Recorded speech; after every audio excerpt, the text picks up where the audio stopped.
부산을 경악시킨 한 허름한 돼지국밥집. 평범해 보이는 이 값싼 식당이 도시 전체를 충격에 빠뜨릴 줄은 아무도 몰랐다. 손님들이 의뢰 짐작했던 돼지고기가 아닌 그 재료의 정체는 모두를 소름 끼치는 공포로 몰아넣었다.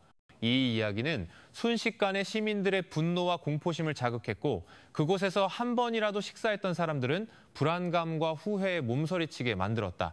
채널 구독과 알림 설정 잊지 마시고 댓글로 여러분의 의견을 남겨주세요.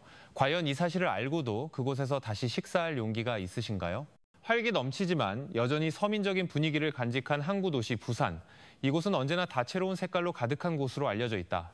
도로를 긁는 시내버스의 소음, 골목 모퉁이에서 풍겨오는 고등어 굽는 냄새, 그리고 결코 잠들지 않는 자갈치 시장의 활기. 이 모든 것이 부산 사람들의 일상적인 삶의 맥박이었다. 이곳 사람들은 소박한 삶에 익숙했고 서로에게 인사를 건네며 때로는 힘들지라도 함께하면 삶이 가벼워진다고 믿었다. 그러나 2022년 말 평화로워 보이는 도시의 한가운데서 어두운 이야기가 서서히 퍼져나가기 시작했다. 마치 빛을 삼킬 완벽한 순간을 기다리는 그림자처럼 이 이야기는 길가에 자리한 작은 식당, 수진이네 국밥에서 시작되었다. 낡고 빛바랜 녹색 간판이 달린 허름한 곳이었지만 매일같이 손님들로 북적였다. 식당은 박수진이라는 30대의 젊은 여성이 운영했다. 많은 이들은 그녀를 손님을 맞이할 때마다 환하게 웃는 친절한 사람으로 기억했다. 수진은 남편 김민준의 도움을 받았다. 그는 키가 크고 과묵한 인상의 남자였다. 이웃들의 말에 따르면 이 부부는 평범한 가정 출신으로 더 나은 미래를 꿈꾸며 아침부터 밤까지 열심히 일했다고 한다. 그들의 주 메뉴는 돼지국밥이었다. 부산 시민들에게 따뜻한 국밥 한 그릇은 비 오는 날의 위로이자 힘든 노동 후의 허기를 달래주는 약이며 정겨운 어린 시절의 추억이었다. 그러니 수진이네 식당이 공사장 인부, 트럭 운전사, 대학생, 심지어 퇴근길에 일부러 들르는 회사원들로 항상 가득 찼던 것은 놀라운 일이 아니었다. 사람들을 더욱 감탄하게 만든 것은 그곳의 음식 가격이었다. 믿을 수 없을 만큼 저렴한 가격에 손님들은 고기가 듬뿍 담긴 진한 국물의 국밥을 맛볼 수 있었다. 많은 이들이 주머니는 가벼운데 배불리 먹고 싶으면 수진이네로 가라고 입을 모았다. 하지만 서서히 의문점이 고개를 들기 시작했다. 다른 식당들이 시장 가격 폭등으로 고기 수급에 어려움을 겪는다고 하소연할 때 수진이네 국밥집은 마치 고기가 마르지 않는 셈 같았다. 매일같이 신선하고 두툼하며 부드러운 고기가 넘쳐났다. 심지어 몇몇 단골 손님들은 그 집고기 맛이 유달리 달고 부드러워 뭔가 특별하다고 말하기도 했다. 처음에는 모두들 그것이 수진의 비법 레시피이거나 저렴한 가격에 고기를 대주는 특별한 공급책이 있기 때문이라고 생각했다. 그러나 손님상에 오르는 국밥 한 그릇 한 그릇에는 그 누구도 상상할 수 없었던 것보다 훨씬 더 어두운 비밀이 담겨 있었다. 비가 세차게 양철 지붕을 두드리는 어떤 밤이면 식당 주변 사람들은 기이한 광경을 목격하곤 했다. 수진의 남편 민준이 낡은 배달 오토바이에 방수포로 단단히 덮인 커다란 상자를 싣고 나서는 모습이었다. 그가 어디서 그 재료를 가져오는지 아는 사람은 아무도 없었다. 분명한 것은 다음 날 아침이면 수진이네 국밥집의 고기는 다시 풍족해졌고 아무런 의심 없이 찾아온 수십 명의 손님들을 맞이할 준비를 마친다는 것이었다. 날들은 평소처럼 흘러갔다. 손님들의 웃음소리, 그릇과 숟가락 부딪히는 소리, 그리고 구수한 국물 냄새가 작은 식당에서 계속 흘러나왔다. 그러나 아니 땐 굴뚝에 연기 날까라는 한국 속담처럼 무언가 너무 완벽하면 의심할 이유가 생기기 마련이다. 그리고 그 의심은 그곳의 단골이었던 젊은 건설 노동자 이지훈의 마음속에서 싹트기 시작했다.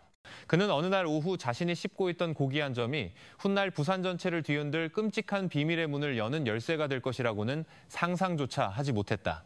그 작은 국밥집은 부산항 근처의 대로변에 자리 잡고 있었고 페인트가 벗겨진 낡은 오토바이 수리점 옆에 있었다. 겉보기에는 양철 지붕, 판자벽, 그리고 소박한 나무 의자가 전부인 평범한 건물이었다. 하지만 가게에 가까이 다가서면 사골과 향신료로 끓여낸 국밥 냄새가 코를 찔러 누구든 자리에 앉아 주문하고 싶게 만들었다.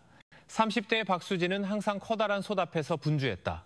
수수한 차림과 상냥한 얼굴로 그녀는 모든 손님에게 인사를 건네고는 따뜻한 국밥 한 그릇을 정성껏 말아주었다. 흰 쌀밥, 뽀얀 국물, 두툼하게 썬 고기, 그리고 그 위에 뿌려진 고소한 파. 그녀의 남편 김민주는 솥을 옮기거나 그릇을 씻고 음료를 내가는 일을 맡았다. 부부는 손발이 잘 맞고 부지런하기로 소문이 났다. 식당은 금세 많은 사람들의 단골집이 되었다. 지나가던 트럭 운전사, 강의를 마치고 돌아가던 대학생, 고된 노동에 지친 건설 인부들까지 모두가 그곳에 들렀다. 그들은 수진이네가 다른 곳과는 다른 무언가를 제공한다고 입을 모았다. 단지 다른 식당보다 저렴한 가격 때문만이 아니라 독특한 고기 맛 때문이었다. 고기가 정말 부드러워. 입에서 그냥 녹아내리는 것 같다니까. 오랫동안 그곳의 단골이었던 김 기사님의 말이었다. 그는 종종 수진이네 국밥을 가장 효과 좋은 피로회복제라고 농담처럼 말하곤 했다. 부산대학교 학생들도 자주 찾아왔다. 그들 중 한 명은 웃으며 이렇게 말하기도 했다. 돈 없을 땐 여기가 최고야. 값은 싼데 맛은 고급 식당 같거든. 하지만 모든 사람이 편안하게 느낀 것은 아니었다. 국제시장의 옷가게 상인인 최 여사는 어느 날 친구에게 이렇게 속삭였다. 왜 그럴까? 고기가 좀 다른 것 같아. 단맛이 도는데 꼭 보통 돼지고기 같지가 않아. 친구는 가볍게 대꾸했다. 수진 씨만의 비법 양념이겠지. 맛있으면 됐지. 뭘 그렇게 따져? 그러나 일부 사람들에게는 바로 그 점이 불안했다. 다른 식당들이 가격 폭등으로 고기 수급에 어려움을 겪고 있을 때 수진이네는 마치 아무런 문제도 없는 듯했다. 매일같이 커다란 쏟은 고기로 가득했다. 이상하지 않아? 다른 가게는 고기가 떨어질 때도 있는데 여긴 한 번도 그런 적이 없어. 한 노인이 고개를 저으며 말했다. 수진은 옅은 미소로 답할 뿐이었다. 운이 좋아서요. 그녀의 미소는 상냥했지만 유심히 관찰하던 젊은 단골 이지훈의 눈에는 그 미소가 무언가 말할 수 없는 것을 숨기고 있는 것처럼 보였다. 그날 항구 근처 건설 현장에서 하루 종일 고된 일을 마친 이지훈은 동료들과 함께 왔다. 그들은 긴 나무 의자에 앉아 시끄럽게 웃으며 국밥을 주문했다. 국밥이 나오자 모두들 허겁지겁 숟가락질을 시작했다. 오직 지훈만이 천천히 먹었다. 그는 고기 한 점을 씹다가 잠시 멈췄다. 설명하기 어려운 생소한 맛이 났다. 고기는 분명 부드러웠지만 어딘지 모르게 소름이 돋는 기묘함이 있었다. 야, 너희들은 못 느끼냐? 고기 맛이 좀 이상한데 돼지고기 같지가 않아. 그가 조용히 속삭였다. 친구들은 그를 쳐다보며 폭소를 터뜨렸다. 이지훈, 너 피곤해서 헛생각하는구나. 이게 돼지고기가 아니면 뭔데? 수진이 아주머니가 이상한 고기를 팔 리가 없잖아. 지훈은 대꾸하지 않았다. 그의 시선은 무심코 주방 쪽으로 향했다. 그곳에서 수진이 다른 손님의 그릇에 고기를 담고 있었다. 순간 그들의 눈이 마주쳤다. 수진의 얼굴에는 여전히 미소가 걸려 있었지만 지훈의 눈에는 그 미소가 차갑게 느껴졌다.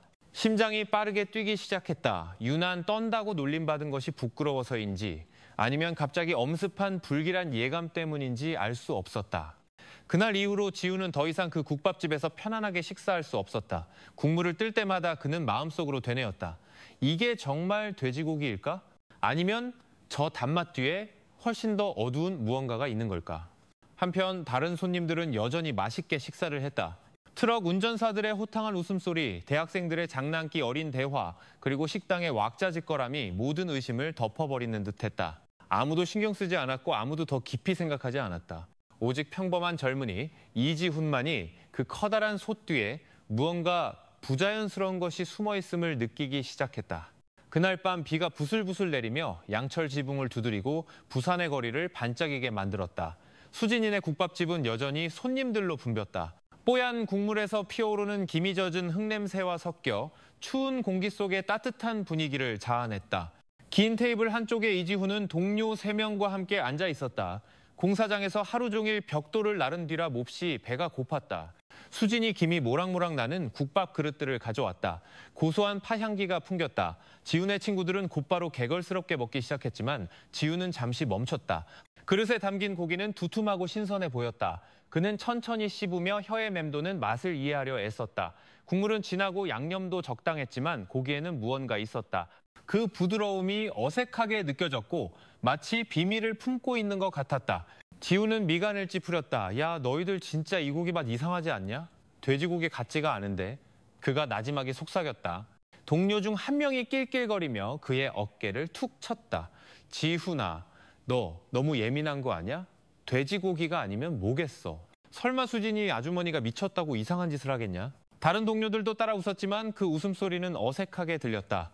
그들은 다시 식사를 시작했지만 이따금씩 지훈을 힐끗거렸다. 옆 테이블에 앉아있던 수다스럽기로 유명한 중년의 트럭 운전사 김 기사님이 그들의 대화를 들었다. 그는 반쯤 농담하는 목소리로 제법 크게 말했다. 이 젊은이들 소문 못 들었어? 여기 고기가 돼지고기가 아니라는 말이 있던데 조심하라고 잘못 먹으면 큰일 날지도 몰라. 지훈의 숟가락이 허공에서 멈췄다. 친구들은 서로를 쳐다보더니 불편한 감정을 감추기 위해 어색하게 웃었다. 에이, 김 기사님도 참 겁주지 마세요. 이렇게 맛있는데 뭘. 그렇죠. 김 기사님은 국물을 훌쩍이며 눈썹을 치켜 올렸다. 나도 확실히는 몰라. 그냥 이상해서 그러지. 다른 집은 고기 구하기 힘들다고 난린데 여긴 항상 넘쳐나잖아. 그것도 이렇게 두툼한 걸로 말이야. 다들 이상하다고 생각 안 해봤어? 그 말에 식당 안에 공기가 싸늘하게 굳는 듯했다. 멀지 않은 곳에 앉아있던 몇몇 손님들도 주방 쪽을 힐끗거리다 황급히 고개를 숙여 식사를 계속했다.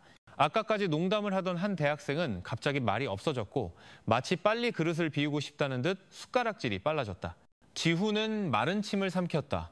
김 기사님의 말이 방금 느꼈던 그 이질적인 맛과 뒤섞여 머릿속에서 울렸다.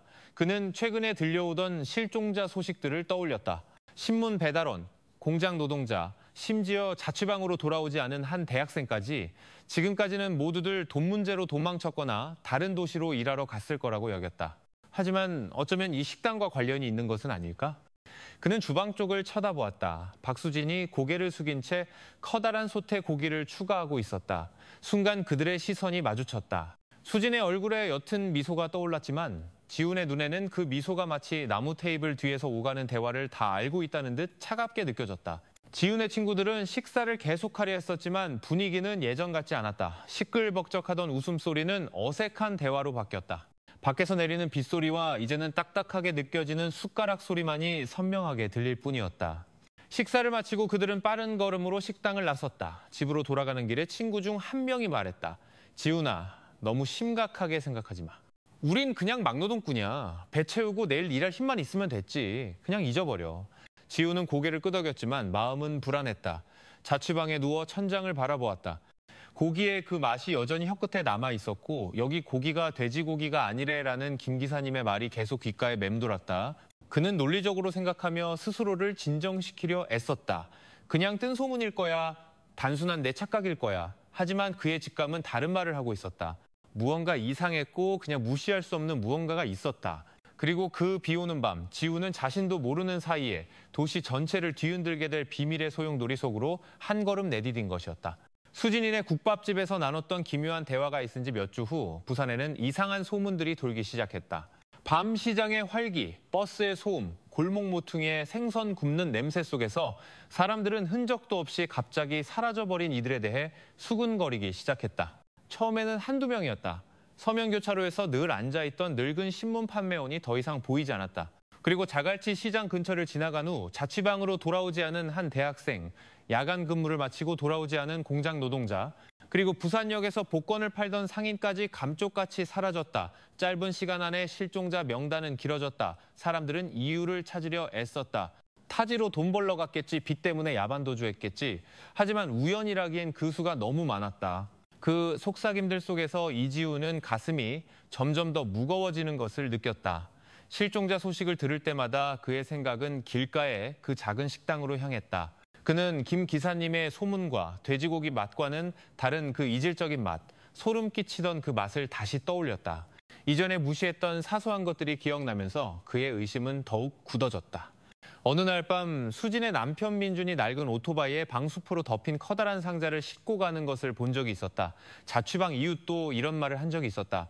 이상해, 밤마다 무거운 걸 실은 오토바이가 지나가는 소리가 들려. 방향은 항상 그 국밥집 쪽이야. 이 모든 기억의 조각들이 끔찍한 그림을 만들어내기 시작했다. 지훈은 몸서리쳤다. 설마 이 모든 실종자들이 그 국밥집과 관련이 있는 건가? 그날 오후 비가 막 그쳤을 때 지훈은 친구 최현우와 강변 근처 커피숍에 앉아 있었다. 그는 낮은 목소리로 말했다. 현우야, 너 이상하다고 생각 안 해? 요즘 계속 사람들이 사라지고 있잖아. 난 자꾸 수진이네 식당이 생각나. 현우는 그를 이상하다는 듯 쳐다봤다. 지훈아, 말도 안 되는 소리 하지 마. 거긴 그냥 밥집이야. 어떻게 사람 없어지는 거랑 국밥이랑 연결을 시켜. 하지만 생각해봐. 지훈이 몸을 앞으로 숙였다. 실종자 소식이 들리고 며칠 지나면 그 집은 항상 고기가 넘쳐나. 맛도 이상하고 너도 패턴이 안 보여? 현우는 말이 없었다. 부정하고 싶었지만 지훈의 목소리에 담긴 진지함이 그의 등골까지 서늘하게 만들었다. 만약 그게 사실이라면 그가 나지막이 말했다. 그럼 우린 지금까지 뭘 먹은 거지? 그 질문에 두 사람은 침묵했다. 비 온 뒤의 강물 소리가 평소보다 더 무겁게 들렸다. 그날 밤 지우는 좁은 골목을 지나 집으로 돌아가고 있었다. 골목 끝에서 그는 민준이 작은 손수레를 밀고 있는 것을 보았다. 그 위에는 어두운 천으로 덮인 길쭉한 무언가가 있었다. 언뜻 보기에 접혀 있는 사람의 몸처럼 보였다. 지우는 숨을 참고 담벼락 뒤에 숨었다. 심장이 미친 듯이 뛰었고 손바닥은 차가워졌다. 민준은 아주 가까이 지나갔다. 손수레 바퀴가 젖은 보도블록 위에서 삐걱거렸다.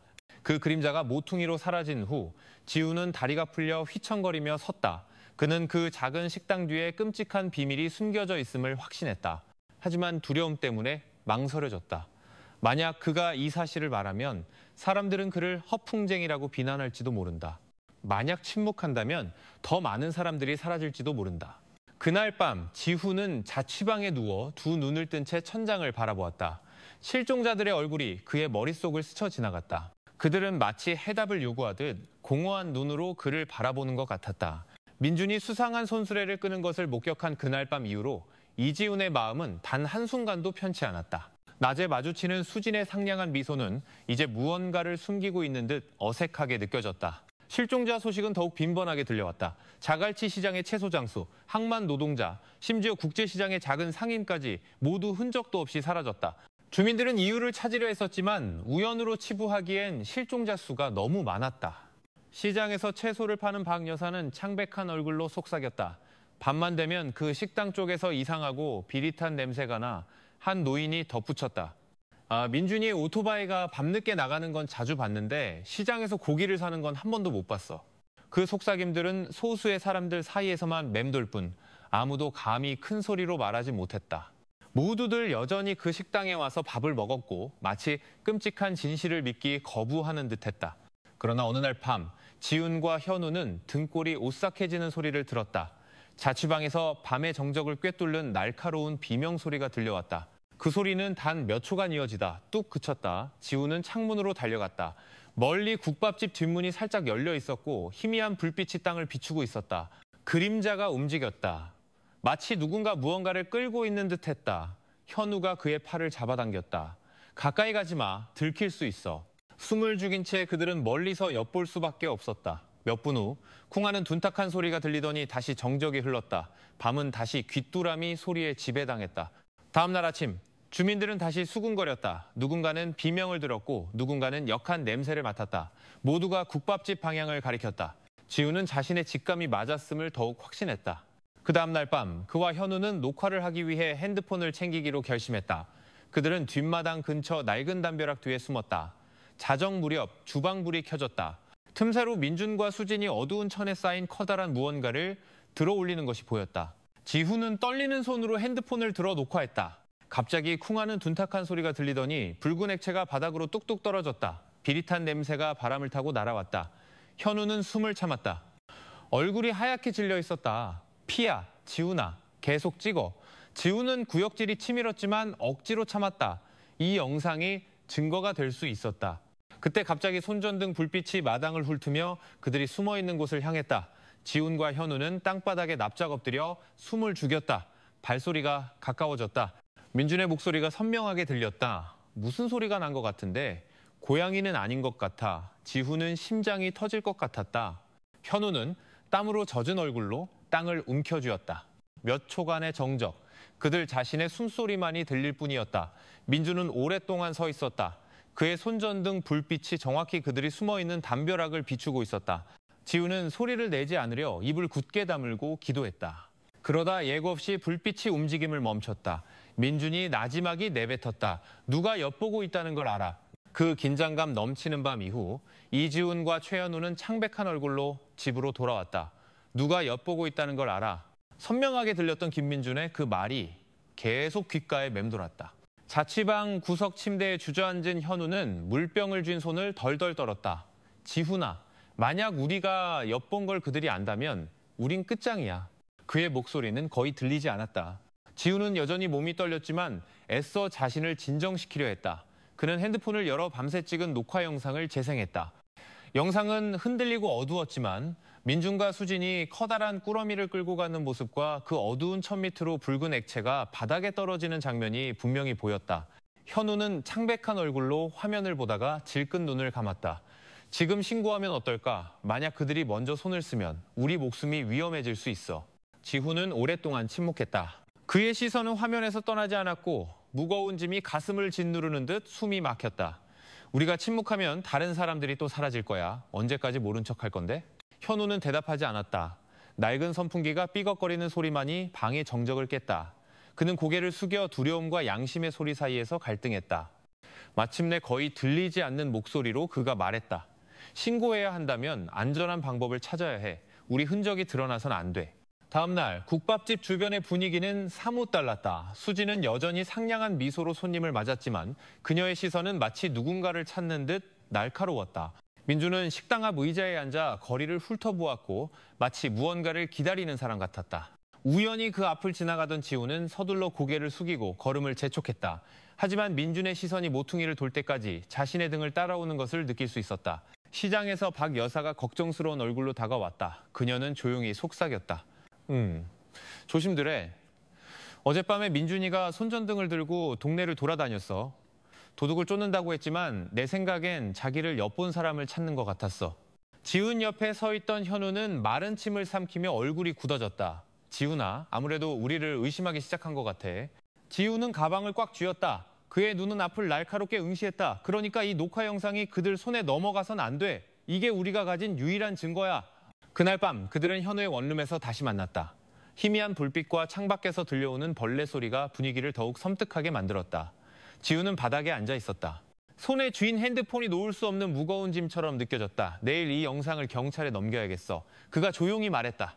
현우는 걱정 가득한 얼굴로 고개를 저었다. 아직 부족해, 지훈아. 이 영상만으로는 조작이라고 할 수도 있어. 추가 증거가 필요해. 사진이든 다른 녹화 영상이든 이 경찰이 무시할 수 없는 무언가가. 지훈은 길게 한숨을 쉬며 고개를 숙였다. 현우의 말이 맞았다. 증거가 불충분하면 오히려 위험이 그들에게 돌아올 수 있었다. 하지만 그것은 그들이 계속해서 위험에 다가가야 한다는 의미였다. 그 후 며칠간 불안감은 더욱 현실이 되었다. 민주는 식당 앞에 서 있는 모습이 자주 목격되었다. 그의 날카로운 시선은 거리를 훑었고 때로는 담배를 피우며 오랫동안 서서 지훈의 자취방 방향을 뚫어져라 쳐다보기도 했다. 어느 날 오후 지훈이 퇴근할 때 누군가 따라오는 듯한 느낌을 받았다. 등 뒤에서 그의 발걸음에 맞춰 희미한 소리가 들렸다. 하지만 돌아볼 때마다 거리는 텅 비어 있었다. 심장이 세차게 뛰었다. 그는 걸음을 재촉해 마침내 숨을 헐떡이며 자취방으로 들어갔다. 문을 굳게 닫자 식은땀이 관자놀이를 타고 흘러내렸다. 밤에 그는 현우에게 그 일을 이야기했다. 그들이 우리를 감시하기 시작했어. 늦기 전에 빨리 움직여야 해. 현우는 점점 더 창백해지는 얼굴로 조용히 고개를 끄덕였다. 나도 뭔가 이상하다라고 느꼈어. 오늘 낮에 우리가 자주 가는 커피숍에 민준이가 나타났어. 아무것도 주문하지 않고 그냥 앉아서 주위를 둘러보더라고. 마치 무언가를 확인하는 사람처럼. 지훈은 핸드폰을 세게 움켜쥐었다. 그렇다면 우리에게 남은 시간이 거의 없다는 뜻이야. 현우는 마른 침을 삼켰다. 그의 얼굴은 하얗게 질려 있었다. 그 다음 날 밤 그들이 다시 잠복했을 때 분위기는 이전보다 훨씬 더 살벌했다. 뒷문이 열리고 희미한 불빛이 마당을 비췄다. 하지만 이번에 민주는 꾸러미를 들고 나오지 않았다. 그는 마당에 오랫동안 서서 주위를 훑어보았다. 그러다 갑자기 손전등을 들어 지훈과 현우가 늘 숨어있던 낡은 담벼락 쪽으로 불빛을 비췄다. 지훈은 재빨리 몸을 숙였다. 심장이 미친 듯이 뛰었다. 현우는 숨을 참았고 그의 떨리는 손이 축축한 땅에 닿았다. 민주는 천천히 다가왔다. 그의 발걸음은 무거웠고 목소리는 낮게 속삭이는 듯했지만 그들의 귀에는 선명하게 들렸다. 너희들이 거기 있는 거 알아. 영원히 숨을 수 있을 것 같아? 조만간 내가 찾아낼 거다. 지훈과 현우는 어둠 속에서 서로를 마주 보았다. 숨이 막혔고 식은땀이 비오듯 흘렀다. 그 순간 두려움은 현실적인 공포로 변했다. 김민준이 그들의 은신처를 거의 찾아낼 뻔했던 그날 밤 이후 이지훈과 최현우는 단 하루도 편히 잠들지 못했다. 자취방 밖에서 들려오는 모든 소리에 경계했고 지나가는 모든 사람의 발걸음이 위협처럼 느껴졌다. 그들의 삶은 이제 끊임없이 따라붙는 두려움의 그림자일 뿐이었다. 어느 날 밤 강 근처의 한적한 포장마차에서 지훈은 잠을 못 자 붉어진 눈으로 현우를 바라보았다. 더 이상 이렇게 살 순 없어, 현우야. 어떤 위험이 따르든 상관없어. 내일 이 영상을 경찰에 넘길 거야. 그의 목소리는 떨렸지만 단호했다. 현우는 길게 숨을 내쉬고는 주위를 둘러보며 아무도 듣지 않는 것을 확인한 후 속삭였다. 나도 같이 갈게. 둘이 함께라면 적어도 서로를 지킬 수 있겠지. 다음 날 아침 그들은 조심스럽게 부산의 한 경찰서로 향했다. 시선을 끌지 않기 위해 한적한 시간을 골랐다.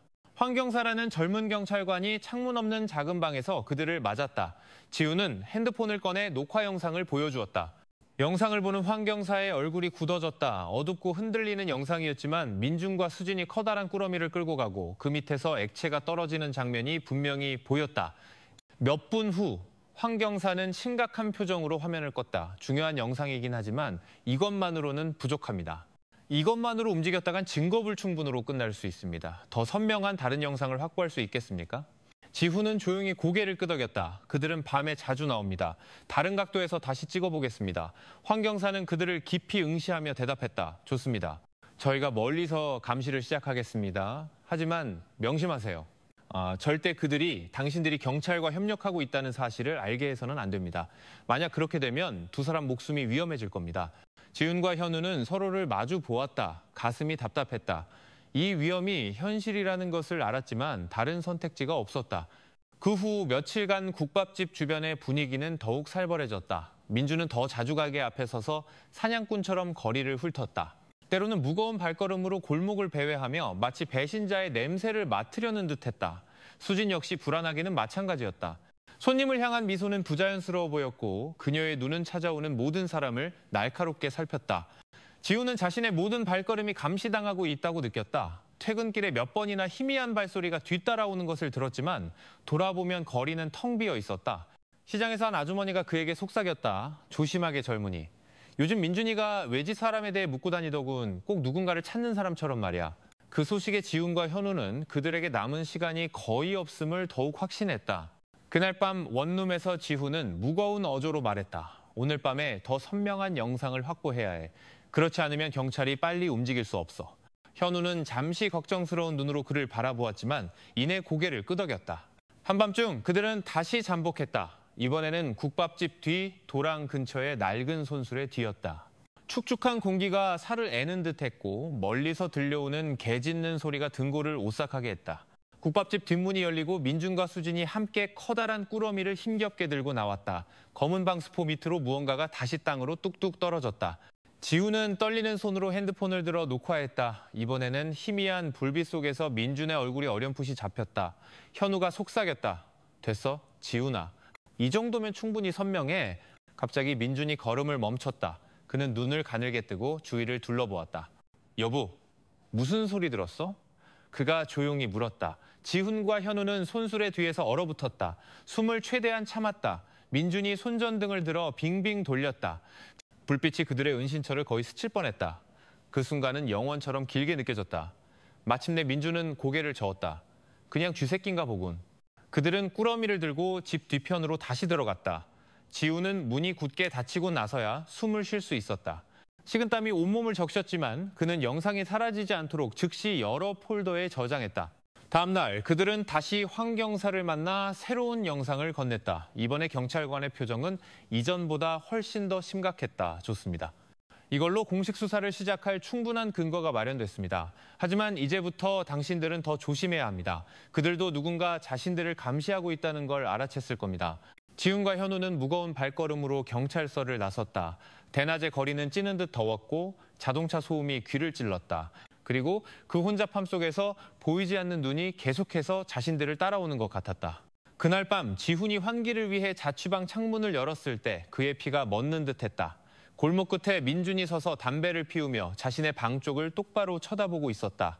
담배 연기가 피어올랐고 그의 눈은 깜빡이지 않았다. 지훈은 떨리는 손으로 서둘러 커튼을 쳤다. 어둠 속에서 그는 스스로에게 속삭였다. 그가 알아. 민준은 우리가 자신에게 맞서고 있다는 걸 알아. 최종 영상이 경찰에 넘어간 후 동네 분위기는 더욱 살벌해졌다. 이지훈과 최현우는 평소처럼 하루를 보내려 애썼지만 두려움의 그림자는 계속해서 그들을 괴롭혔다. 경찰은 확실히 움직이기 시작했지만 그들의 행동은 신중했다. 몇몇 사복 경찰들이 시장과 주요 도로 주변에 배치되었다. 겉보기에는 평범한 상인이나 배달기사 같았지만 실제로는 김민준과 박수진의 모든 움직임을 기록하고 있었다. 지우는 그 감시망을 보며 약간의 안도감을 느꼈지만 두려움은 줄어들지 않았다. 그는 민준이 바보가 아니며 아주 작은 의심이라도 상황을 뒤집을 수 있다는 것을 알았다. 그날 밤 그는 현우에게 속삭였다. 경찰이 주변에 사람들을 깔아놨어.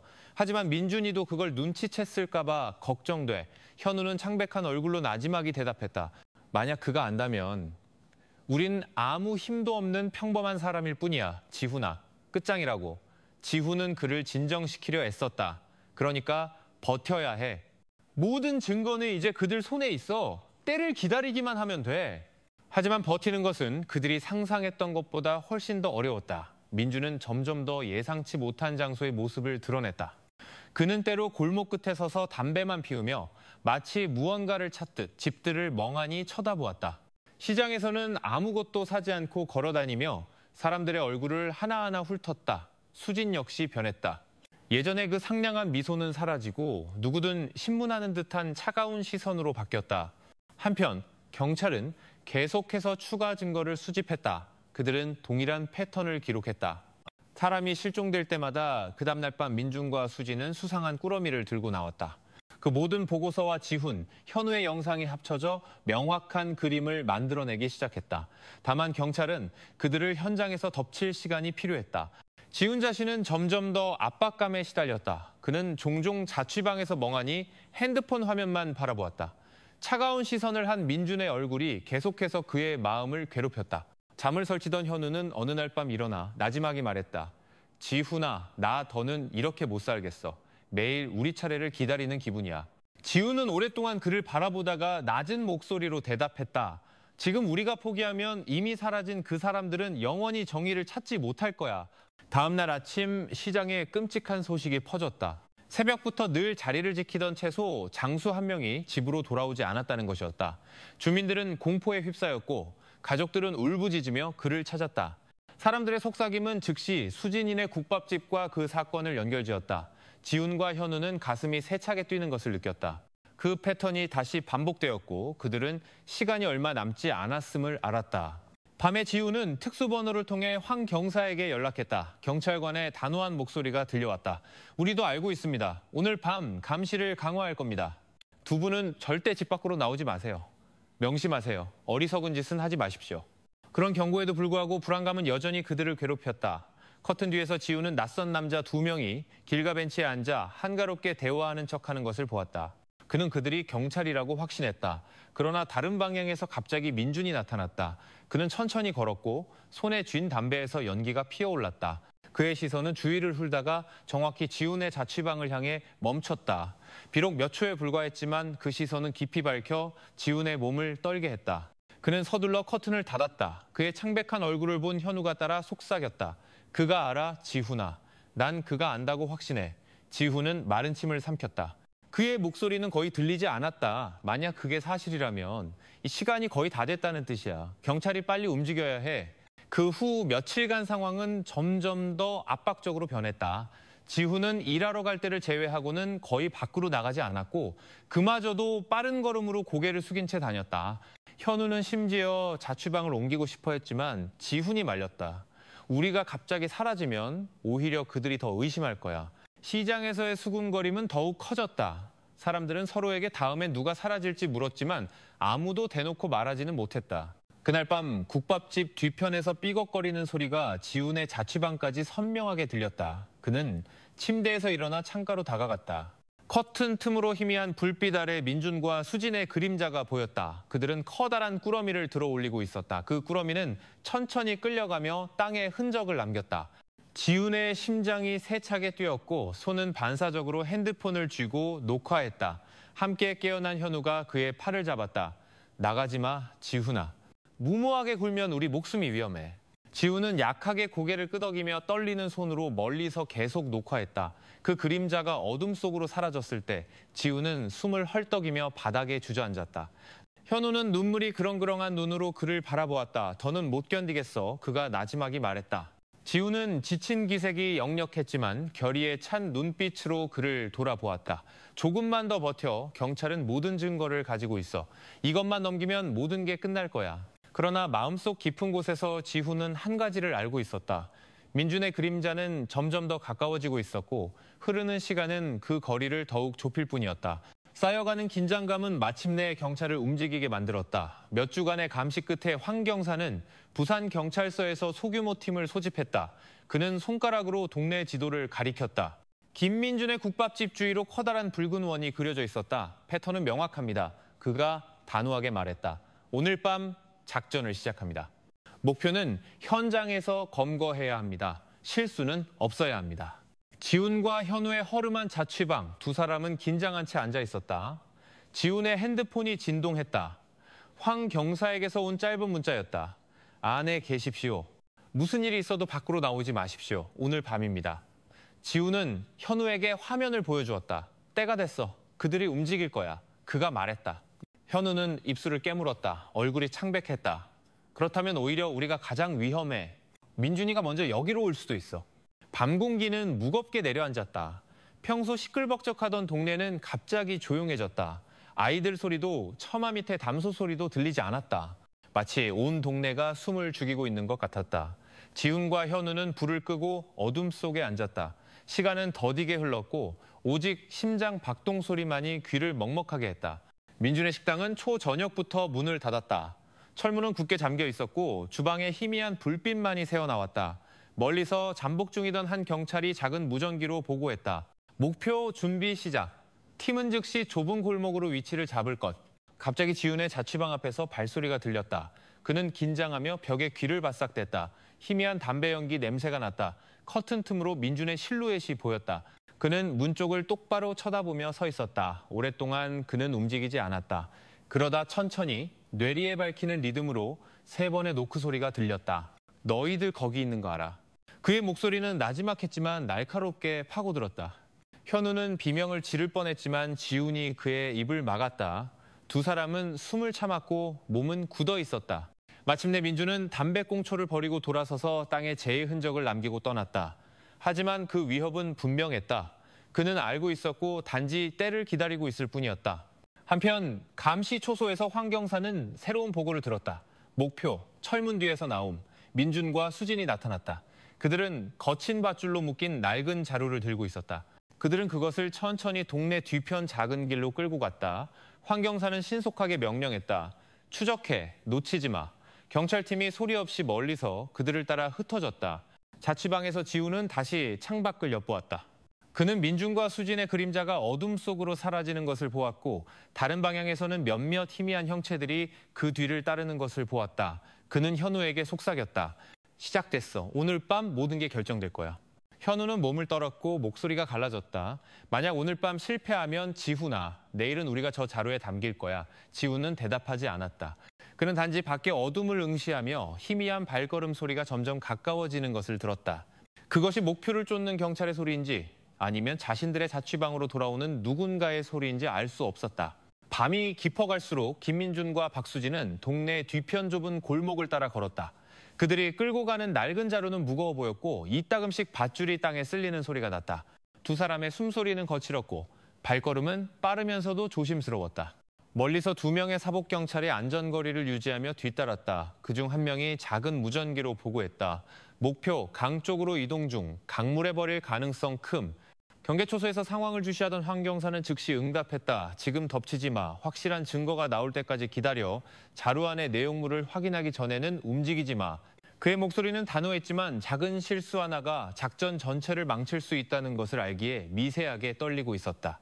자취방에서 지훈은 벽에 기댄 채 문을 뚫어져라 쳐다보고 있었다. 현우는 안절부절못하며 서성거렸다. 못 견디겠어, 지훈아. 저 문이 언제라도 부서질 것 같아. 그가 내뱉었다. 지훈은 폭발하고 싶은 마음을 억누르며 자신도 두려웠지만 침착함을 유지하려 애썼다. 들어봐, 지금 우리가 나가면 끝장이야. 경찰이 처리하게 둬. 우린 버티기만 하면 돼. 한편 민준은 작은 교차로에 도착했다. 그는 잠시 멈춰서서 무언가 이상한 낌새를 느낀 듯 주위를 둘러보았다. 수진이 그의 팔을 잡았다. 그녀의 얼굴은 긴장으로 굳어 있었다. 빨리 가요, 여보. 여기서 오래 있으면 안 돼요. 민준은 바로 대답하지 않고 눈을 가늘게 떴다. 그리고 낮은 목소리로 말했다. 누가 따라오고 있어? 그 말에 잠복 중이던 경찰들은 숨을 죽였다. 그들 중 한 명이 보고했다. 목표 의심하는 듯. 지시 바람. 황경사는 재빨리 생각했다. 너무 일찍 움직이면 민준이 도망칠 수 있었고 너무 오래 기다리면 자루한 희생자의 목숨이 위험했다. 민준과 수지는 마침내 다시 발걸음을 옮겼다. 이번에는 더 빨랐다. 그들은 강둑으로 이어지는 오솔길을 따라 걸었다. 강물은 희미하게 울부짖으며 달빛을 반사했다. 그들이 커다란 나무 아래 멈춰섰을 때 민준은 자루를 땅에 내려놓았다. 수지는 헐떡이며 이마의 땀을 닦았다. 여보, 꼭 오늘 밤에 해야 해요? 민준은 그녀를 날카롭게 쳐다보았다. 그렇지 않으면 내일은 더 힘들어져.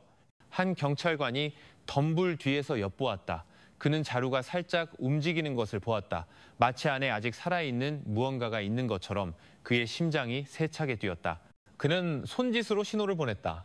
희생자, 생존. 보고는 즉시 황 경사에게 전달되었고 그는 몸을 바로 세웠다. 오케이, 더 이상 기다릴 수 없다. 전병력 준비, 신호가 떨어지면 덮친다. 자취방에서 현우는 갑자기 걸음을 멈췄다. 그는 귀를 기울였다. 지훈아, 들었어? 지훈도 고개를 돌렸다. 밖에서 서두르는 발소리가 자취방 쪽으로 다가오고 있었다. 한 명이 아니었다. 여러 명이었다. 지훈은 소름이 돋는 것을 느꼈다. 경찰일까? 아니면 그들이 돌아온 걸까? 그가 속삭였다. 현우는 창백해진 채 몸을 떨었다. 강둑으로 돌아가 민주는 작은 칼로 자루에 매듭을 풀었다. 안에서 희미한 소리가 들려왔다. 약한 신음소리였다. 수지는 손으로 입을 막았고 그녀의 눈에는 눈물이 고였다. 여보, 난 더는 못하겠어요. 이건 너무 심해요. 민주는 눈을 부릅떴다. 조용히 해. 우린 이미 너무 멀리 왔어. 이제 돌아갈 길은 없어. 바로 그 순간이었다. 황경사는 무전기에 소리쳤다. 지금이다. 산채로 잡아.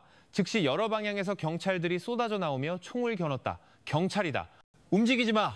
우렁찬 목소리가 밤의 정적을 깼다. 나무 위에서 새들이 날아올랐다. 민주는 놀랐지만 그의 반사신경은 빨랐다. 그는 자루를 잡아 강 쪽으로 끌고 가려 했다. 두 명의 경찰이 즉시 달려들었지만 민주는 그들의 얼굴에 흙을 뿌리고 다른 방향으로 달아났다. 수지는 비명을 지르며 뒤로 비틀거렸고 그녀의 손은 떨고 있었다. 추격전이 벌어졌다. 땅을 박차는 발소리와 경찰의 외침이 울려 퍼졌다. 민주는 덤불 속으로 뛰어들어 도망치려 했다. 황경사가 직접 선두에 서서 소리쳤다. 놓치지 마. 그러나 모두가 추격에 집중하고 있을 때 갑자기 지훈의 자취방 문이 세차게 두드리는 소리가 들렸다. 빨리 문 열어, 열어. 굵은 목소리가 외쳤다. 지훈과 현우는 공포에 질린 눈으로 서로를 쳐다보았다. 문은 마치 부서질듯이 흔들리고 있었다. 강둑에 남겨진 자루는 여전히 그 자리에 있었다. 경찰들이 다가가 조심스럽게 열자 손이 묶이고 얼굴이 상처투성이인 젊은 남성이 발견되었다. 하지만 그는 아직 숨을 쉬고 있었다. 그는 희미하게 속삭였다. 살려주세요. 경찰들은 즉시 그를 들어 올렸다. 하지만 긴장은 끝나지 않았다. 민주는 여전히 어둠 속을 배회하는 위험한 존재였고 지훈의 자취방에는 새로운 위협이 문을 두드리고 있었다. 자취방 문을 세차게 두드리는 소리에 이지훈과 최현우는 얼어붙었다. 낡은 나무 문은 경첩에서 떨어져 나갈 듯 격렬하게 흔들렸다. 밖에서는 거친 외침이 들려왔다. 빨리 안 열어? 부숴버린다. 현우는 눈을 동그랗게 뜨고 지훈을 바라보았다. 그의 얼굴은 새하얗게 질려 있었다. 지훈아, 저건 경찰이 아니야. 확실해. 지훈은 현우의 팔을 붙잡고 자신도 떨리는 몸을 애써 진정시키려 했다. 진정해. 당황하지 마. 문이 다시 한번 강타당했다. 나무에 작은 균열이 생기기 시작했고 매번의 충격은 그 균열을 더 깊게 만들었다. 현우는 거의 울음을 터뜨릴 뻔했다. 문이 부서지면 우린 끝장이야. 지훈은 서둘러 나무 의자를 잡아 문 뒤에 쐐기처럼 박아 넣었다. 밖에서 거친 웃음소리가 들려왔다. 고작 그걸로 영원히 숨을 수 있을 것 같아? 강둑의 상황도 혼란스러웠다. 경찰은 자루에서 젊은 남성을 구출했다. 그의 몸은 쇠약했지만 아직 살아있었다. 그는 즉시 구급차로 옮겨졌다. 황경사는 안도의 한숨을 내쉬었지만 그 안도감은 잠시뿐이었다. 새로운 보고가 들어왔다. 김민준, 동네 쪽으로 도주. 아직 근처에 있음. 위험한 인물이니 주의 바람. 다시 자취방, 문을 두드리는 소리는 더욱 난폭해졌다. 지훈은 현우에게 속삭였다. 빨리 뭐든 방어할 수 있는 걸 찾아. 현우는 떨리는 손으로 빈 유리병을 집어들었다. 지훈은 마른 침을 삼키며 탈출구를 찾기 위해 머리를 굴렸다. 그 순간 문이 완전히 부서졌다. 건장한 체격의 남자 2명이 들이닥쳤다. 그들의 얼굴은 험악했고 눈은 증오로 불타고 있었다. 그중 한 명이 즉시 소리쳤다. 너희들 때문에 우리 사장님이 곤란해졌어. 현우는 겁에 질려 뒷걸음질 쳤지만 지훈은 앞을 가로막으며 맞섰다. 우리가 잘못한 건 없어. 당신들이 악당이야. 그의 목소리는 갈라졌지만 저항의 의지가 담겨 있었다. 첫 번째, 남자가 주먹을 휘둘렀다. 지우는 간신히 막았지만 그의 몸은 벽에 부딪힐 때까지 밀려났다. 현우는 비명을 지르며 무모하게 병을 바닥에 깨트리고는 그것을 치켜들었다. 가까이 오지 마. 그가 외쳤다. 두 남자는 비웃었다. 고작 깨진 병 하나 들고 용감하네. 짧은 몸싸움이 벌어졌다. 지우는 어깨의 통증을 참으며 버티려 애썼다. 현우는 깨진 병 조각을 휘둘렀지만 그의 손은 떨리고 있었다. 남자 중 한 명이 현우의 목을 거의 잡았을 때 갑자기 밖에서 큰 소리가 들려왔다. 경찰이다. 움직이지 마. 반쯤 부서진 문이 이번에는 무장한 경찰들에 의해 다시 한번 걷어차였다. 몇몇 사복 경찰이 들이닥쳤다. 그들을 놔줘. 한 경찰이 외쳤다. 민준의 부하 2명은 놀라서 창문으로 도망치려 했지만 재빨리 제압당하고 수갑이 채워졌다. 지우는 바닥에 주저앉아 숨을 헐떡였다. 현우는 깨진 병을 손에 쥔 채로 주저앉았다. 한 경찰이 지훈의 어깨를 두드렸다. 이제 안전합니다. 저희가 제때 도착했습니다. 하지만 지훈의 눈에는 안도감이 잠시 스쳐갈 뿐이었다. 그는 위협이 아직 끝나지 않았음을 깨달았다. 자취방 밖은 더욱 소란스러워졌다. 사이렌을 약하게 울린 경찰차가 골목 끝에 멈췄다. 이전까지 창문 뒤에서 엿보기만 하던 주민들이 수군거리기 시작했다. 도대체 무슨 일이야? 한 아주머니가 떨리는 목소리로 물었다. 황 경사가 심각한 얼굴로 다가왔다. 그는 여전히 충격에 빠진 지훈과 현우를 바라보았다. 지금 당장 저희와 함께 가야 합니다. 김민준은 아직 잡히지 않았고 그는 분명 가만히 있지 않을 겁니다. 당신들은 목격자이자 그의 목표입니다. 한편 동네의 어둠 속에서 민준은 커다란 나무 뒤에 숨어 있었다. 그의 숨은 거칠었다. 멀리서 경찰이 자신의 부하 2명을 연행하는 것을 보았다. 그의 턱이 굳어지고 눈은 복수심으로 불탔다. 그는 스스로에게 속삭였다. 이렇게 된 이상 오늘 밤에 저놈들을 처리해야 해. 돌아갈 길은 없어. 그의 발걸음은 천천히 멀어져 어둠 속으로 사라졌다. 경찰차는 조용히 인적 드문 동네 길을 뚫고 나아갔다. 시선을 끌지 않기 위해 사이렌은 꺼져 있었다. 뒷좌석에 앉은 이지훈과 최현우는 자취방에서의 사건 이후 여전히 몸을 떨고 있었다. 한 경찰관이 그들 옆에 앉아 진정시키려 애썼다. 이제 안전합니다. 모든 것이 끝날 때까지 여러분을 안전가옥으로 모실 겁니다. 하지만 지훈은 안심할 수 없었다. 마음은 불안했고 머릿속은 어두운 그림자로 가득했다. 그는 김민준이 보통 사람이 아니라는 것을 알았다. 그는 교활하고 집요하며 쉽게 잡히지 않는 남자였다. 현우가 나지막이 속삭였다. 지훈아, 그가 아직 잡히지 않았다면 우린 아직 안전한 게 아니야. 지훈은 마치 안심시키려는 듯 그의 손을 잡았지만 실은 그 자신도 두려움에 휩싸여 있었다. 동네 다른 편, 민준은 낡은 창고 폐허 뒤에 숨어 있었다. 그의 눈은 멀리 지나가는 경찰차를 날카롭게 응시했다. 그는 분노에 차 코웃음을 쳤다. 부하 2명은 잡혔고 자루 속의 희생자는 구출되었다. 모든 계획이 틀어졌다. 하지만 단 한 가지가 그를 버티게 했다. 복수심. 이지훈과 최현우가 살아있는 한 난 끝장이다. 오늘 밤에 반드시 제거해야 해. 그가 거친 목소리로 중얼거렸다. 민주는 조심스러운 발걸음으로 그림자를 따라 움직였다.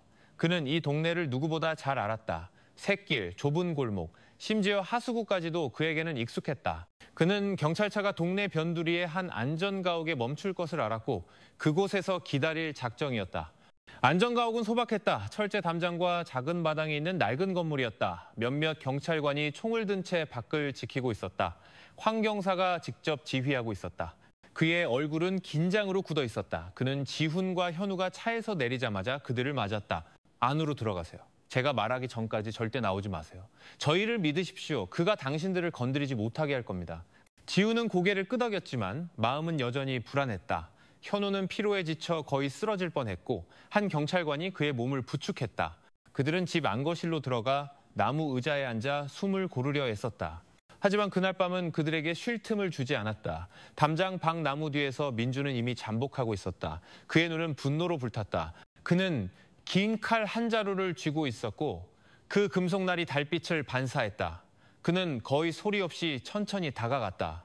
마당에서 한 경찰관이 나뭇가지가 부러지는 소리를 들었다. 그는 의심스럽게 돌아봤지만 반응하기도 전에 검은 그림자가 튀어나왔다. 칼날이 빠르게 번쩍였다. 경찰관은 비명을 지르며 쓰러졌다. 소란에 모두가 공황에 빠졌다. 습격이다. 다른 경찰이 외쳤다. 황 경사는 즉시 소리쳤다. 모두 위치 사수, 증인을 보호해. 경고 사격이 밤 공기를 가르며 울려 퍼졌다. 소리를 들은 동네 주민들이 비명을 지르며 집 밖으로 뛰쳐나왔다. 상황은 혼란에 빠졌다. 집안에서 지훈과 현우는 깜짝 놀랐다. 그가 왔어. 민준이야. 지훈이 거친 목소리로 속삭였다. 그들은 밖에 소란을 들을 수 있었다. 경찰의 외침과 점점 더 가까워지는 무거운 발소리가 뒤섞여 있었다. 현우는 몸을 껴안았다. 그의 몸은 심하게 떨렸다. 오늘 밤에 우린 죽을 거야, 지훈아.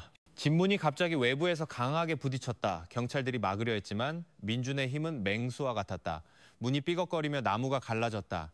지훈은 반사적으로 일어섰다. 몸이 굳어 있었다. 그는 문이 부서지면 민준이 곧장 그들을 노릴 것을 알았다.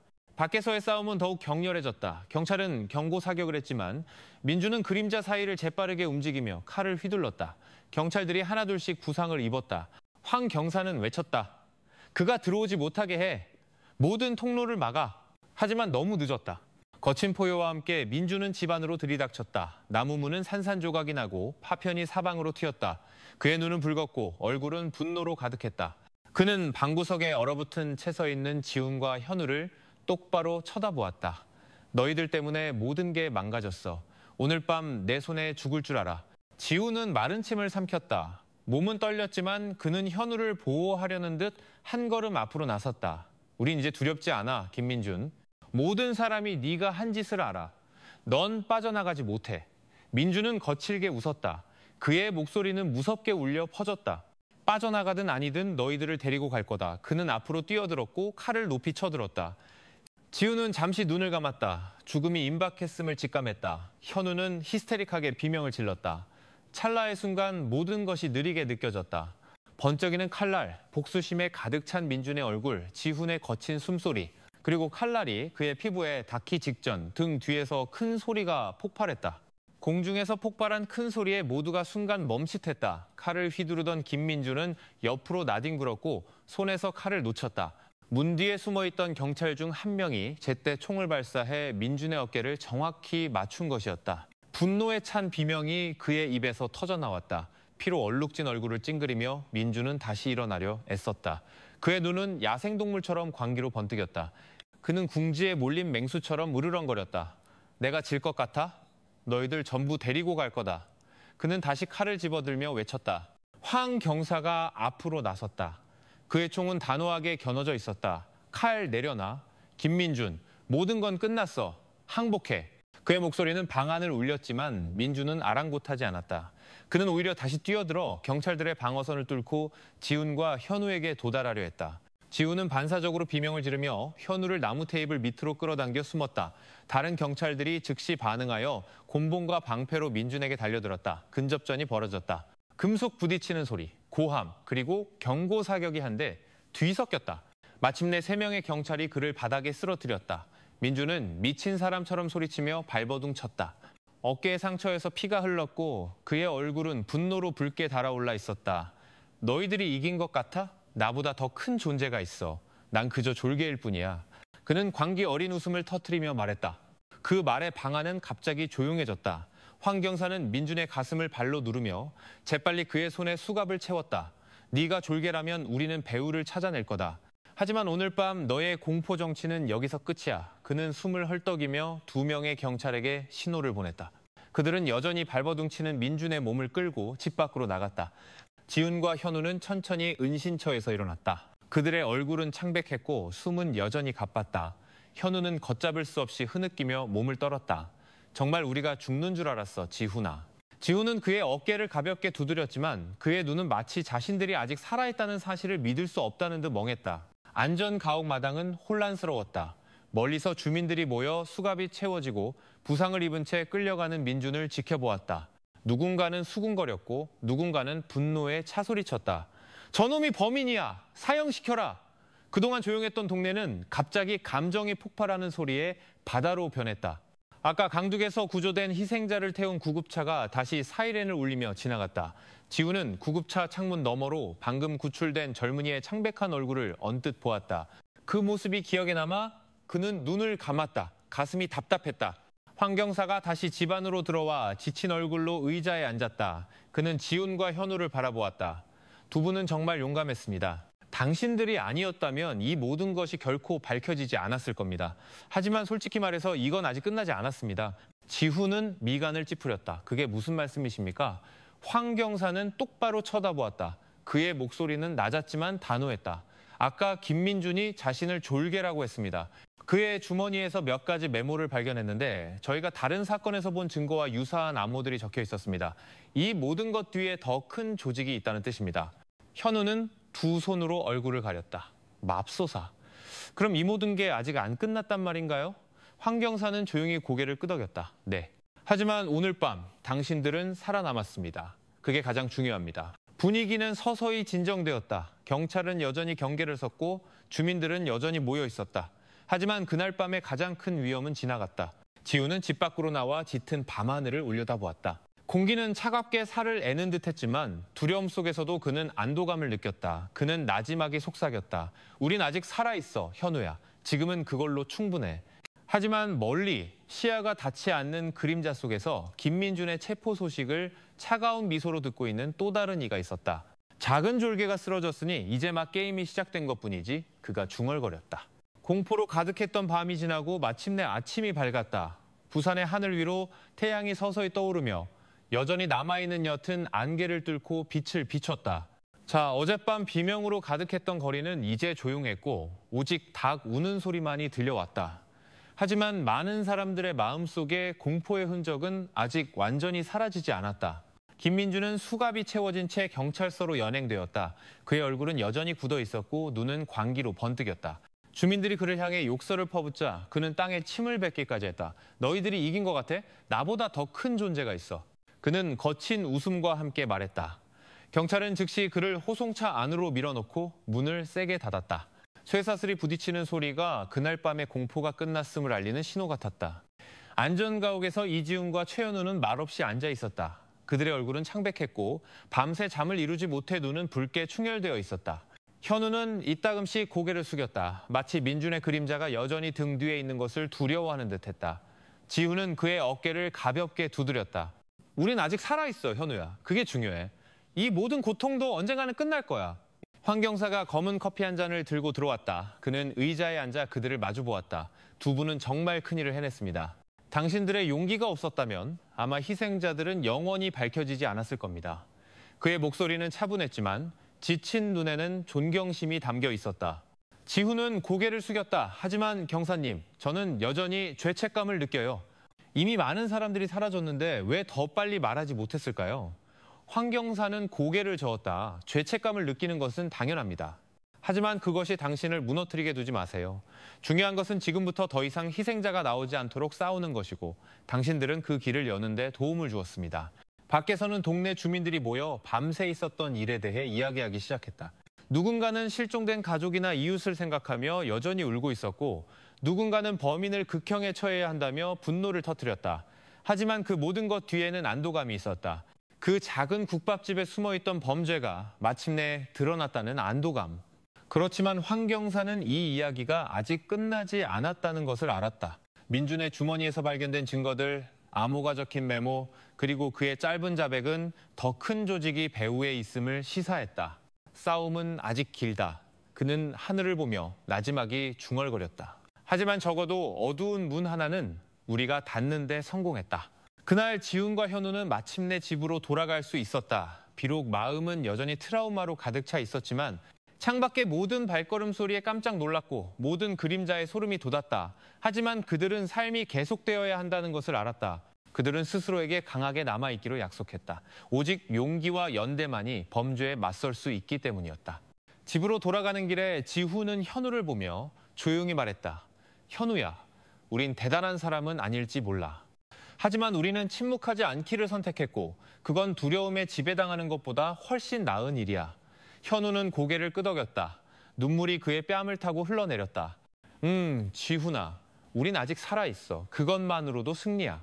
그날 오후 부산의 하늘은 드넓게 펼쳐져 마치 지난밤을 뒤덮었던 어둠을 지워버리고 싶은 듯했다.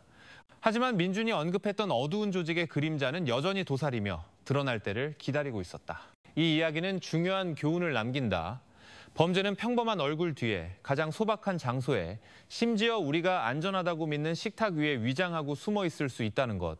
하지만 또한 이지훈과 최현우 같은 작은 사람들의 용기가 그 뒤에 숨어 있는 거대한 그림자를 흔들 수 있다는 것도 보여준다. 그리고 이 이야기를 듣는 우리 모두에게 아마 한 가지 질문이 남을 것이다. 우리 주변의 불의를 보았을 때 우리는 침묵하지 않기를 선택할 용기가 있는가? 청취자 여러분, 이 이야기를 통해 우리는 범죄가 평범해 보이는 얼굴 뒤, 심지어 우리가 매일 안전하다고 여기는 장소에 숨어 있을 수 있다는 것을 배웁니다. 하지만 결국 아무리 작더라도 침묵하지 않는 용기는 큰 차이를 만들 수 있습니다. 우리 주변 환경에 더 민감해집시다. 만약 이상한 점을 발견한다면 행동하거나 관계당국에 신고하는 것을 두려워하지 마십시오. 침묵은 범죄를 더욱 대담하게 만들 뿐입니다. 그리고 가장 중요한 것은 두려움이 우리의 삶을 지배하게 두지 않는 것입니다. 인생은 시련으로 가득하지만 우리가 서로를 지키고 서로에게 관심을 가지며 잘못된 것에 맞서 싸울 용기를 낸다면 더 나은 미래에 대한 희망은 항상 존재합니다. 자, 여러분이 생각하는 이 이야기의 가장 큰 교훈은 무엇인가요? 댓글로 남겨주세요. 더 많은 사람들이 이 이야기를 듣고 교훈을 얻을 수 있도록 좋아요, 공유, 그리고 구독을 잊지 마세요. 끝까지 충실히 들어주셔서 감사합니다. 우리 모두가 항상 보호받고 삶의 모든 어둠에 맞설 힘을 얻기를 바랍니다.